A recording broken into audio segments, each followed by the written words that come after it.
What's up, guys? So today I want to share with y'all something that I've been reading in Matthew 7 that has really just been on my mind for the past few days. So verses 13 and 14 read, "Enter through the narrow gate, for wide is the gate and broad is the road that leads to destruction, and many enter through it. But small is the gate and narrow the road that leads to life, and only a few find it." So when I was little, my favorite game to play was hide and seek. I remember I used to play it with my cousins at my aunt's house all the time, and I had the best spot. There was, at the very top of the stairs, there was a little closet with a door about this big. It was an old storage unit, and I found that I fit perfectly in there. Now at the time, I also had a little stuffed animal about this big that I would carry around everywhere I went.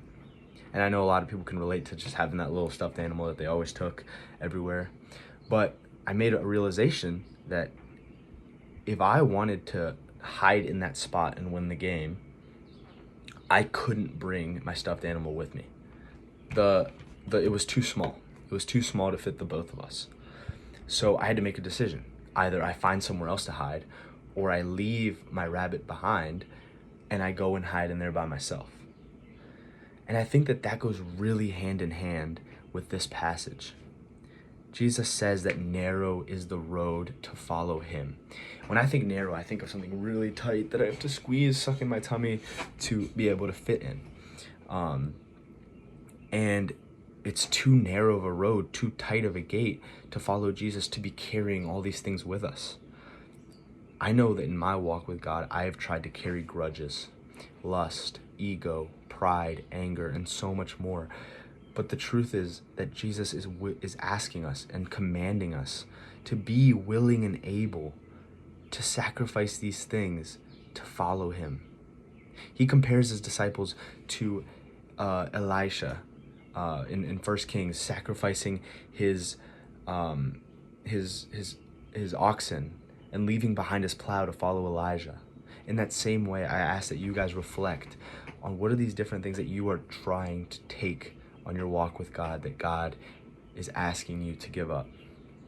Now that's a little convicting, so I wanted to end it off with a little bit of encouragement.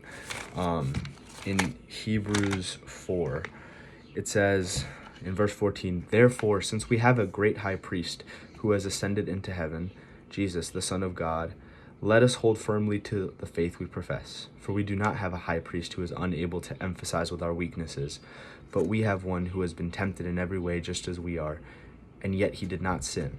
Let us then approach God's throne of grace with confidence so that we may receive mercy and find grace to help us in our time of need." So yeah, walking with Jesus is hard. It's a narrow road, and we have to give up a lot. It won't be easy, but we have Jesus who came down as a human and suffered for us, for our sins, so that we could be saved.